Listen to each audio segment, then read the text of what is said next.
Mengenal diri sendiri itu bukan berarti egois ya, yang tidak mau mendengarkan pendapat orang lain. Tetapi dengan mengenal diri kamu sendiri, maka kamu akan jadi lebih bisa matang dalam mengambil sebuah keputusan.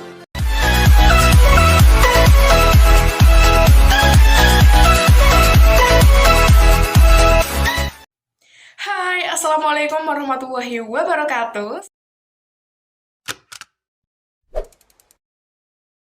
Selamat pagi, happy morning para penikmat podcast yang sedang mendengarkan dan menonton video aku kali ini. Bagaimana kabarnya? Semoga selalu dalam keadaan sehat dan bahagia ya, amin. Ya, selamat datang di ini podcast. Aku Sofia Andriani akan menemani kamu selama 10 menit ke depan dengan membicarakan seputar hal-hal yang sangat menarik dan tentunya bermanfaat bagi kamu.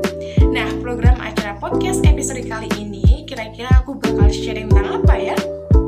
Ya, di program acara aku kali ini aku akan sharing terkait dengan dunia self-love. Nah, kenapa? Karena istilah self-love akhir-akhir ini sering sekali bermunculan atau digaung-gaungkan di beberapa media sosial. Nah, istilah self-love tersebut saat ini begitu populer ya, sejak kesadaran akan pentingnya menjaga kesehatan mental hingga menjadi topik yang kian banyak diperbincangkan oleh masyarakat. Namun, bagi kamu yang belum mengetahui apa sih itu self-love, sebenarnya apa sih itu self-love? Seberapa penting dalam kehidupan sehari-hari dan bagaimana cara menerapkannya? Apakah kamu sudah mempunyai self-love yang baik? Penasaran kan tentang topik yang akan kita berbincangkan pada hari ini? Oleh karena itu jangan kemana-mana, tetap di ini podcast. Self-love artinya mengenali dan mencintai diri kita sendiri yang bertujuan untuk mencapai kebahagiaan hidup. Nah, self-love bukan berarti memenuhi diri dengan segala keinginan ya, tetapi self-love itu mengharuskan kamu untuk memperlakukan dan menerima diri sendiri dengan baik dan apa adanya. Atau dengan kata lain, self-love bisa diartikan sebagai suatu kondisi ketika kamu dapat menghargai diri sendiri dengan cara mengapresiasi diri saat kamu mampu mengambil keputusan baik dalam perkembangan spiritual, fisik, dan juga psikologis. Nah, contohnya adalah saat kamu sudah berhasil menerima segala kekurangan dan kelebihanmu, fokus terhadap tujuan hidup yang kamu miliki, lalu hidup secara puas dengan usaha yang telah kamu lakukan. Tetapi, orang yang tidak memiliki self-love itu cenderung akan menghukum dirinya sendiri secara terus-menerus dengan beragam komentar yang negatif sehingga menggerus harga diri dan membuatnya sulit untuk berkembang setiap harinya. Oleh karena itu, apakah mencintai diri kita sendiri itu sangat penting? Nah, seberapa pentingnya self-love dalam kehidupan kamu sehari-hari? Baik, banyak studi psikologis membuktikan bahwasanya cinta diri dan kasih sayang itu adalah kunci untuk kesehatan mental dan kesejahteraan, menjaga depresi dan juga kecemasan. Untuk dapat menciptakan pikiran dan keadaan psikologis yang positif, haruslah dimulai dari dalam diri kita sendiri terlebih dahulu dengan segala kelebihan dan kekurangan yang kamu miliki. Sebab keadaan diri yang positif akan ikut mempengaruhi bagaimana pandangan kamu akan segala hal yang terjadi di sekitar. Ini juga bisa mempengaruhi pandangan kita akan bagaimana kita merespons segala bentuk perubahan dan perlakuan dunia terhadap diri kita sendiri. Tapi jangan disalahartikan ya, orang yang memiliki self-love itu tentunya berbeda dengan orang yang narsisisme, di mana narsisisme itu merupakan perilaku orang yang mencintai dirinya sendiri secara berlebihan, sehingga mereka cenderung egois dan menganggap dirinya yang paling benar. Nah, sementara orang yang memiliki self-love adalah dia yang mampu menghargai dirinya sendiri, mampu berteman dengan dirinya sendiri, sehingga ia bisa menjadi individu yang lebih baik untuk dirinya sendiri maupun untuk orang lain. Oleh karena itu, kamu harus bisa menganalisis dalam diri kamu sendiri, apakah kamu itu memiliki sisi yang narsisme, artinya mencintai diri kamu secara berlebihan sehingga kamu itu cenderung egois, atau kamu memiliki sisi self-love, yaitu kamu dapat menghargai diri kamu sendiri, mencintai diri kamu sendiri, dan dapat mengenali diri kamu sendiri. Nah, kamu sudah mengetahui apa itu self-love. Lalu, bagaimana sih langkah awal dalam menuju self-love yang baik? Ya, pentingnya kemampuan self-love sebagai bentuk dalam langkah awal membangun fondasi untuk mencintai diri kita sendiri ini dipengaruhi oleh beberapa aspek. yaitu ada 4 aspek, yaitu diantaranya ada aspek self-awareness, self-worth, self-esteem, dan self-care. Nah, yang pertama adalah self-awareness atau kesadaran diri. Nah, self-awareness itu merupakan bentuk kesadaran diri seseorang akan proses berpikirnya. Nah, adapun mengenal diri sendiri adalah langkah awal kamu untuk bisa menemukan dan mengembangkan self-mu menjadi lebih baik. Nah, dengan kamu lebih mengenal diri kamu jadi lebih bisa menentukan arah kemana kamu mau menuju. Ibarat layaknya sebuah kapal, kamu adalah nahkoda dalam kapal kamu sendiri. Bukan orang lain yang menentukan arah kapalmu dan tujuan kapalmu berlayar kemana, melainkan diri kamu sendiri. Nah, mengenal diri sendiri itu bukan berarti egois ya, yang tidak mau mendengarkan pendapat orang lain. Tetapi dengan mengenal diri kamu sendiri, maka kamu jadi lebih bisa matang dalam mengambil sebuah keputusan yang akan kamu ambil. Dengan begitu, kamu bisa lebih mudah dalam menyesuaikan kondisi, emosi, dan cara kamu bersikap kepada orang lain. Nah, menyadari diri sendiri contohnya adalah ketika kamu harus mengetahui tujuan hidupmu itu apa sih, personal value-mu itu apa, target 5 tahun ingin menjadi apa, hingga pertanyaan-pertanyaan paling mendasar seperti makanan kesukaanmu apa, kenapa kamu suka makan itu, dan masih banyak lagi pertanyaan-pertanyaan lainnya seputar diri kamu sendiri yang perlu kamu kenali dan perlu kamu sadari. Yang kedua adalah self-worth atau harga diri. Nah, self-worth adalah keyakinan yang dimiliki seseorang mengenai dirinya sendiri. Self-worth yaitu ketika seseorang atau kamu itu menyadari bahwa kamu itu berharga terlepas dari pencapaian atau kualitas yang dimiliki kamu sendiri.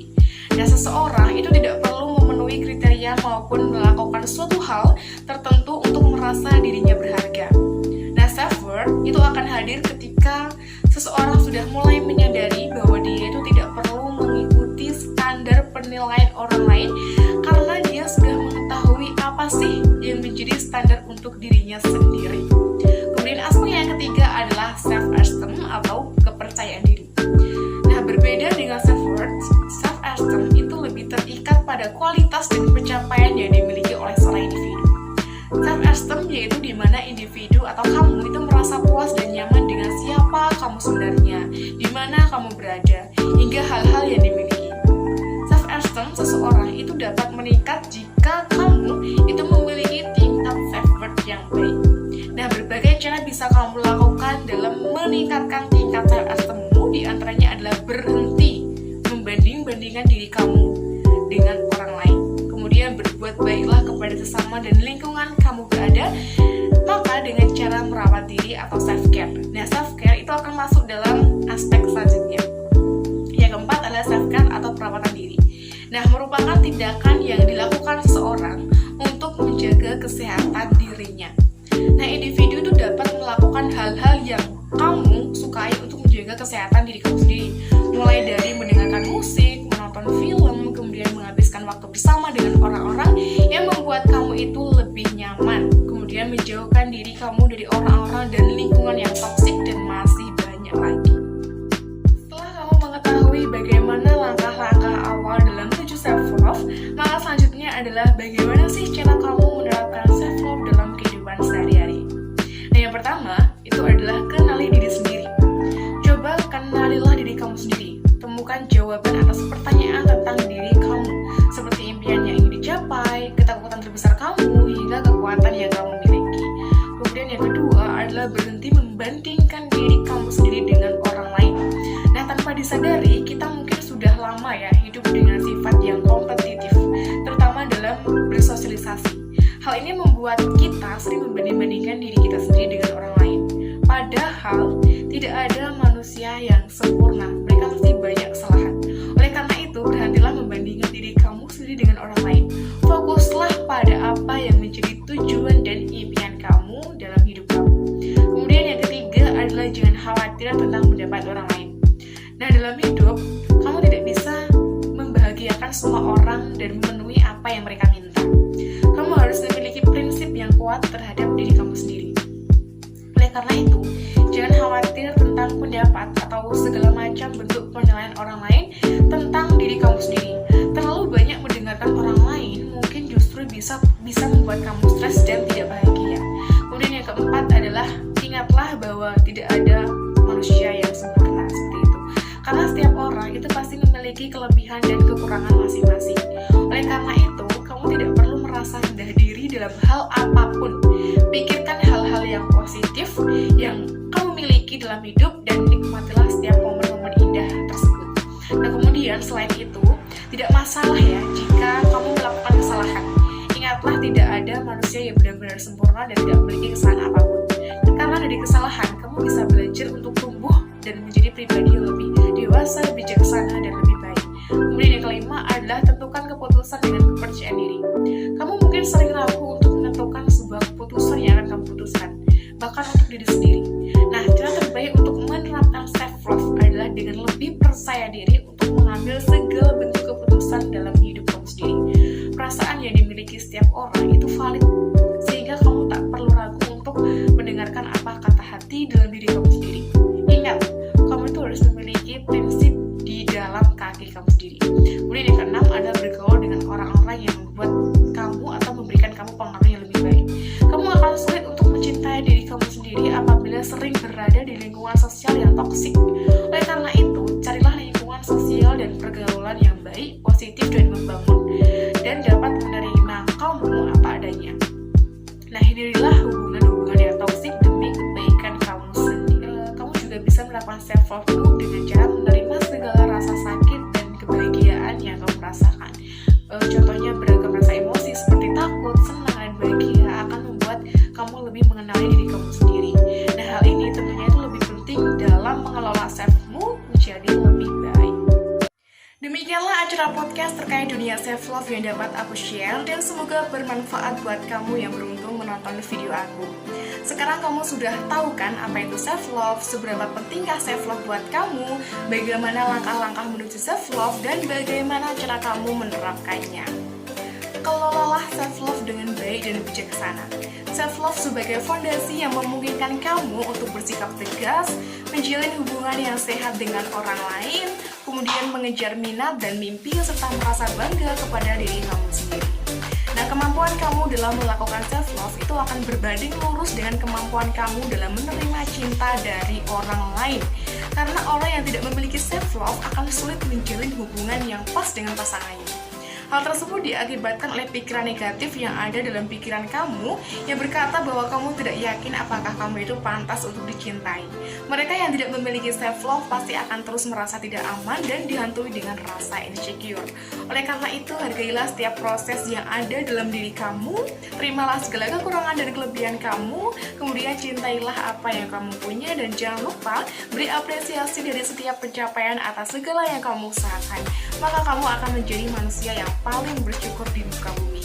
Sebelum mengakhiri video aku kali ini, tak lupa aku ucapkan terima kasih kepada teman-teman yang sudah meluangkan waktunya dalam menonton video podcast aku kali ini. Sampai jumpa di video-video podcast selanjutnya. Aku Sofi Andriani pamit. Wassalamualaikum warahmatullahi wabarakatuh.